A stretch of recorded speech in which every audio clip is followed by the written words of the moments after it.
নমস্কাৰ ৰাইজ, Kakoli simple vibes YouTube চেনেললৈ আপোনালোক সকলোকে স্বাগতম জনাইছোঁ। পোনপ্ৰথমতে আপোনালোক সকলোকে মোৰ তৰফৰ পৰা ৰঙালী বিহুৰ আন্তৰিক শুভেচ্ছা আৰু লগতে অসমীয়া নৱবৰ্ষৰ হিয়াভৰা শুভেচ্ছা যাচিলোঁ। নৱবৰ্ষৰ প্ৰথমটো দিন হিচাপে নেদেখাজনৰ আশীৰ্বাদ ল'ব কীৰ্তন ঘৰত আহিলোঁ। বহাগে লৈ আহক সকলোৰে জীৱনলৈ সুখ সমৃদ্ধি আৰু শান্তিৰ বতৰা। এয়ে হৈছে আমাৰ বৰপেটা সত্ৰ। পহিলা বহাগ উপলক্ষে বৰপেটা সত্ৰত অগণন ভক্তৰ ভিৰ হৈ গৈছে। এয়া চাওকচোন, মাইনাকেইজনী কি ধুনীয়াকৈ চাদৰ মেখেলা পিন্ধি আহিছে। এয়া চাওক বৰপেটা সত্ৰৰ আজি পৰিৱেশ। খুব সুন্দৰকৈ ভক্তসকল আহিছে, নেদেখাজনৰ আশীৰ্বাদ লৈছে। এয়া আমি মধুৰা দাস বুঢ়াহঁতৰ ভেটিত সেৱা কৰি আমি এইফালে সেৱা কৰিব আহিলোঁ। মোৰ সৰুৰ পৰা এটা অভ্যাস, মই এইফালেদি কীৰ্তনঘৰৰ ভিতৰে চাবা যাওঁ।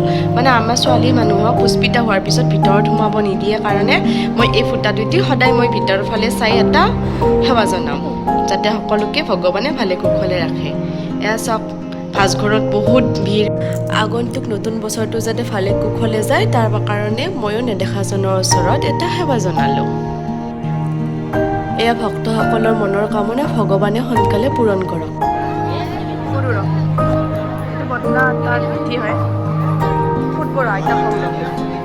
আইতা কি সেই কৰি সেৱা কৰিব নাপায় ন, সেইকাৰণে আঁঠু কৰি সেৱা কৰিব নাপায়। এই বদলা তাৰ পিঠিত কৈ দিলোঁ আপোনাৰ আকৌ এতে থিয়া হৈ সেৱা কৰিব লাগে। দিয়ক আইতা, থেংক ইউ। সঁচাকৈ দে, আমাৰ বৰপেটা সত্ৰৰ সৌন্দৰ্য অতুলনীয়।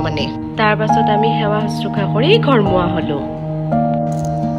ৰ'ব ৰাইজ, আপোনাকতো আচল কথাটো কোৱাই নাই। আমাৰ বৰপেটা সত্ৰত বহাগৰ 1 তাৰিখে বহাগত দহমি পালন কৰা হয়।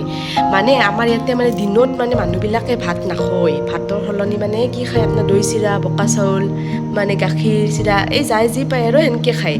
কিন্তু ৰাতি জাল আৰু হাতেক খায়। এতিয়া এইগিলাখান যে আপুনি দেখা পাইছে, এইগিলাখান হৈছে জালৰ আঞ্জাত দিয়া যোগাৰ। জাল কি পিছে বুজি পাইছে না আপুনি? জাল আঞ্জাত দিয়া জ্বালা কিন্তু নহয় আৰু। ময়ো সৰুৰ পৰা জালৰ আঞ্জাত দিয়া মস্ত জ্বালা দিয়া বুলিয়ে ভাবিছিলোঁ, কিন্তু জ্বালা দেই দিয়কচোন। তথাপি জাল দিয়াৰ আচল অৰ্থটো হৈছে যাতে আঞ্জা বা তৰকাৰীখিনি সিজবৰ কাৰণে জুইখিনি ভালকৈ আগবাঢ় কৰাকৈ আঞ্জাত জাল দিয়া বুলি কোৱা হয়। জাল কিন্তু মাংসৰ লগতো খাব পাৰে, আপুনি আলুৰ লগতো খাব পাৰে, কিন্তু চবচে বেষ্ট আপোনাৰ হাঁহৰ ডিমাৰ লগত জাল খোৱাটো বিৰাট টেষ্টি। আৰু যে মই ক'লোঁ হাত শাকৰ কথা, হাত শাক কেইবিধ হ'ল, খুতৰা শাক, লফা শাক, মানিমুনি, লাই জেবেৰী, হাচুতি, ভৌতা শাক জিলমিল শাকটো, আৰু মৰিচা শাক, কমলো শাক, বাঁহৰ গজালি, ভোচলে গজালি, তৰা গজালি, কঁঠালো মুচি আৰু আমৰ কৰ, এই দি শাকৰ আঞ্জা বনোৱা হয়, বুজি পাইছে? আৰু জালৰ আঞ্জাখন কেনেকৈ বনোৱা হয়, কি মছলা লাগে, যিদিনাখন মই বনাওঁ সিদিনাখন আপোনাক মই দেখাই দিম। আৰু প্ৰতি বছৰৰ দৰে এইবাৰো মামাই বিহু আন দিবৰ কাৰণে আমাৰ ঘৰক লগিন আহিল। মামাই প্ৰতি বছৰ এনেকৈ আমাক বিহুৰ দিনাখন সেৱা কৰিব আহে। এই পৰম্পৰাবিলাক ৰক্ষা কৰি চলি ভাল লাগে দিয়কচোন, হয় ন? মামাকে ভাগনেকৰ ভৰি চুই সেৱা কৰিলে ভাল বুলি কয় নহয়। আজি বিছপা লাগে নেকি?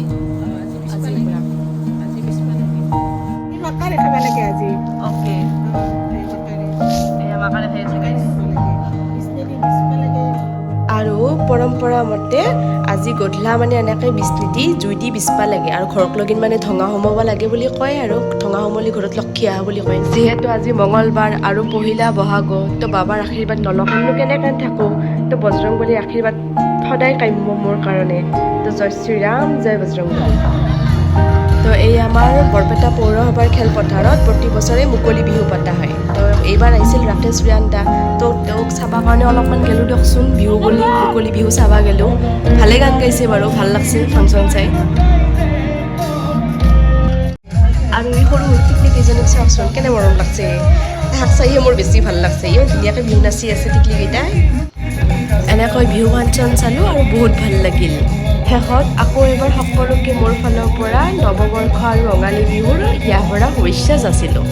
আৰু যদি শেষত মোৰ ভিডিঅ'টো চাই ভাল পাইছে তেতিয়াহ'লে ভিডিঅ'টো লাইক কৰিব, কমেণ্ট কৰিব, আৰু মোৰ ইউটিউব চেনেল কাকলি চিম্পল ভাইব চেনেলটো ছাবস্ক্ৰাইব কৰিব। Thank U.